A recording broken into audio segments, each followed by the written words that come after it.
உலகெங்கும் வாழும் என் இனிய சகோதர சகோதரிகளுக்கு வணக்கம். நம்ம சேனலுக்கு ஆதரவு கொடுத்துட்டு வர எல்லா நல்ல உள்ளங்களுக்கும் முதல்ல நன்றி. அனைவருக்கும் புத்தாண்டு வாழ்த்துக்கள். நம்ம இந்த பதிவுல என்ன பார்க்கிறோம் அப்படின்னா 2025 மே மாதம் ரிஷப ராசிக்கான ராசி பலன்களை பார்க்கிறோம். இந்த ராசி பலன்கள்ல கிரகங்களுடைய மாறுதல், அதனால பலன்களினுடைய மாறுதல். உங்க ராசியில உங்க ராசிக்கு சந்திராசிரமங்கள் எப்ப, உங்க ராசியில் இருக்கக்கூடிய ஒவ்வொரு நட்சத்திரங்களுக்கும் மே மாதத்திற்கு உண்டான சுப நாட்கள், அசுப நாட்கள், யோக நாட்கள் எது அப்படிங்கிற விஷயங்கள் எல்லாம் நம்ம இதுல பார்க்கலாம்.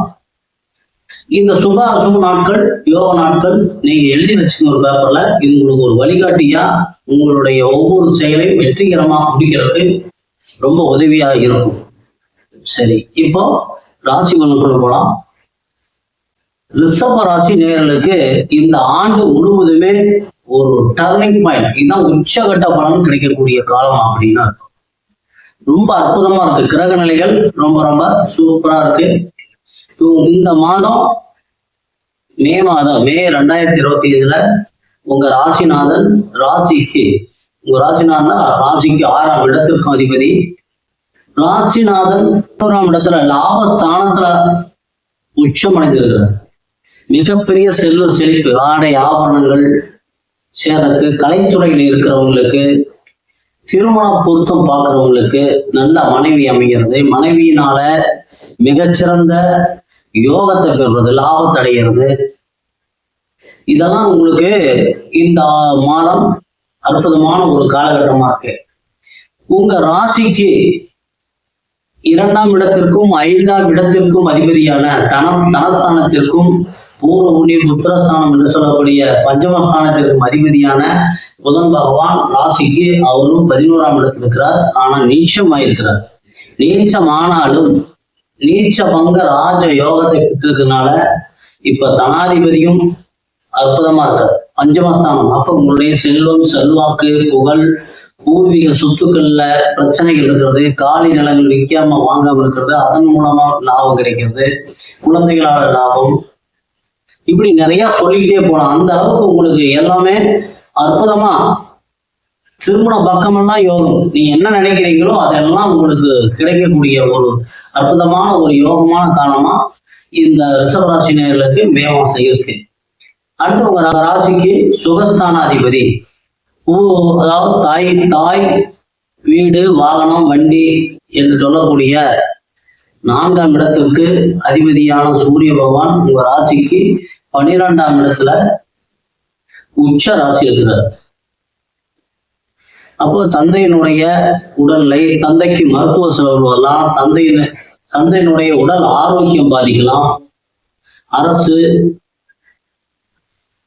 சார்ந்த தொழில் செய்யறவங்களுக்கு அரசுனால உதவிகள் கிடைக்காம போகலாம்.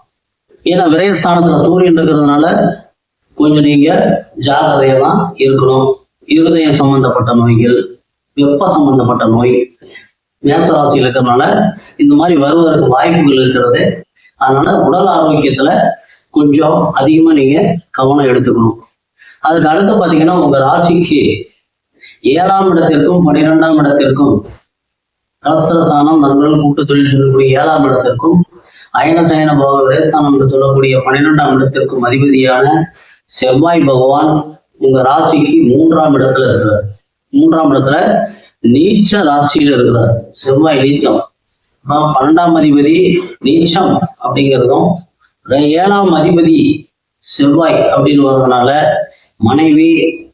மனைவியினுடைய உடல்நிலை, மனைவியினுடைய ஆரோக்கியம், மனைவியினுடைய செல்வம், இதெல்லாம் உங்களுக்கு இழப்புகள் ஏற்படுறதுக்கு அல்லது மருத்துவ ரீதியான செலவுகளை கொடுக்கறதுக்கான வாய்ப்பு, சகோதரர்கள் மூலமா இஎன்டி பிரச்சனை வர்றதுக்கு வாய்ப்பு இருக்கு.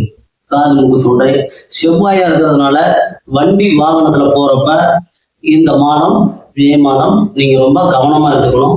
ஏன்னு கேட்டீங்கன்னா 3ஆம் இடத்துல இருக்கக்கூடிய செவ்வாய் பகவான் உங்க ராசிக்கு 6ஆம் இடத்திற்கும், உங்க ராசிக்கு 9ஆம் இடத்திற்கும், ராசிக்கு 10ஆம் இடத்திற்கும் பார்வைப்புகள். அப்ப ராசிக்கு 6, 9, 10. 9ங்கிறது பாக்கியஸ்தானம், 10ங்கிறது தொழிற்ஸ்தானம், ஜீவனஸ்தானம், கர்மஸ்தானம். அந்த இடத்துக்கு ராகு பகவான் 18/5 பெயர்ச்சியாகி உங்க ராசிக்கு 10ஆம் இடத்திற்கு தொழிற்சாலத்துக்கு வர்றதுனால ராகு செவ்வாய் நேரடி பார்வை இருக்கிறதுனால வண்டி வாகனத்துல விபத்துக்கள் ஏற்படுறதுக்கு நிறைய சாத்தியக்கூறுகள் இருக்கு. கொஞ்சம் அதுல மட்டும் நீங்க ஜாக்கிரதையா இருந்துக்குங்க. 10ஆம் இடத்துல வரக்கூடிய ராகு பகவான் தொழில் ரீதியா மிகச்சிறந்த ஒரு நல்ல பலன்களை யோகத்தை எல்லாம் கொடுப்பாரு. ஏன்னா 10 வெளிநாடு போறவங்க, தொலைதூரத்துல போய் வேலை செய்ய போறவங்க, அவங்களுக்கு எல்லாம் இது ரொம்ப ஒரு பொற்காலம் மாதிரி.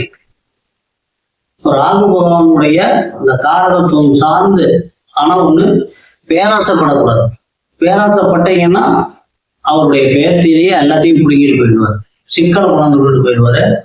கொடுக்கறத அப்படியே சேவிங்ஸா மாத்திக்கிங்க, தவறான வழியில போயிடாதீங்க. அதுதான் உங்களுக்கு அந்த பிரச்சனை மறுபடியும் கொண்டாந்து கொடுத்துரும். ஏன்னா ஏற்கனவே இப்ப நம்ம ராகுகேது பேச்சியில உங்க சுகஸ்தானத்திற்கு 4ஆம் இடம் என்று சொல்லக்கூடிய சுகஸ்தானத்திற்கு கேது பகவான் வர்றதுனால தாயினுடைய உடல் ஆரோக்கியத்தையும் பார்த்துக்கணும்.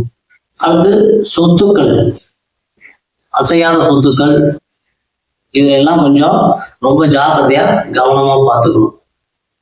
4ங்கிறது வண்டி வாகனம்னா வண்டி வாகனத்துல போறப்ப கொஞ்சம் ரொம்ப ஜாக்கிரதையா இருந்துக்குங்க. இது ஒண்ணுதான் உங்களுக்கு ஒரு எதிர்ப்பான ஒரு நிலை. அடுத்து 2ஆம் இடத்துல இருக்கக்கூடிய குரு பகவான் உங்க ராசிக்கு பேச்சியான பின்னாடி உங்க ராசிக்கு 6ஆம் இடத்திற்கும் 8ஆம் இடத்திற்கும் 10ஆம் இடத்திற்கும் குரு பார்வை இருக்கிறதுனால எதிரிகள் கட்டுப்படுவாங்க. தொழில் ரீதியா வரக்கூடிய சம்பளம் வாங்குறவங்களுக்கு தொழில் ரீதியா வரக்கூடிய பிரச்சனைகள் தீர்ந்துடும். உங்களுடைய உடல் ஆரோக்கியம் இதுவரைக்கும் உங்க ஜென்மத்தில் இருந்த குரு பகவான் 2ஆம் இடத்துக்கு வந்ததுனால உடல் ஆரோக்கியம் நல்லா போது உடல் தொந்தரவுகள் வந்துட்டு இருந்திருக்கும். இனி அதெல்லாம் வராது. இனி உடல் ஆரோக்கியம், திடீர் தனவரவு இதெல்லாம் உங்களுக்கு அற்புதமா கிடைக்கக்கூடிய ஒரு காலகட்டம். ஏன்னா உங்க ராசிக்கு 10ஆம் இடத்திற்கும் இந்த குரு பார்வை பெயர்ச்சியான முன்னாடி தொழில் ஸ்தானத்திற்கும் குரு பகவானுடைய பார்வை கிடைக்கிறதுனால இந்த ஆண்டு முழுவதும் தொழில் ரீதியா எல்லா வளங்களும் நல்ல மிகச்சிறப்பா நீங்க என்னெல்லாம் எதிர்பார்க்குறீங்களோ அந்த மாதிரி மிகச்சிறப்பான ஒரு மாதமா இந்த மாதம் இருக்கிறது. இப்போ ரிஷப ராசிக்கான சந்திராஷ்டமங்கள் 15:25 மாலை 2 மணி முதல் 18:25 அதிகாலை 12:10 வரைக்கும் சந்திராஷ்டமங்கள். கிருத்திகை 2, 3, 4 பாதங்களை பிறந்தவங்களுக்கான சுப நாட்கள் மே 2, 4, 6, 7, 9, 11, 14, 16, 19, 23, 25, 27, 29, 31. அசுப நாட்கள் மே 1, 3, 5, 17, 21, 28, 30. யோக நாட்கள் மே 11, 14. ரோஹிணி நட்சத்திரத்தில் பிறந்தவங்களுக்கான சுப நாட்கள் மே 1, 3, 5, 7, 8, 10, 13, 15, 17, 20, 24, 25, 28, 30. அசுப நாட்கள் ரோகிணத்தில் பிறந்தவங்களுக்கான அசுப நாட்கள் மே 2, 4, 6, 18, 22, 29, 31. யோக நாட்கள் மே 12, 15. மிருகசீடம் 1, 2 பாதங்கள்ல பிறந்தவங்களுக்கான சுப நாட்கள் மே 2, 4, 6, 8, 9, 11, 14, 16, 18, 21, 23, 26, 29, 31. அசுப நாட்கள் மே 3, 5, 7, 19, 23, 30. யோக நாட்கள் மே 14, 16. நன்றி நேயர்களே. மீண்டும் அடுத்த பதில சந்திக்கிற வரைக்கும் எல்லாம் வல்ல எம்பெருமான் முருகப்பெருமான் உங்களுக்கு எல்லா வளங்களையும் நலங்களையும் வாரி வழங்க வேண்டும் என்று வேண்டி பதிவினை நிறைவு செய்கிறோம்.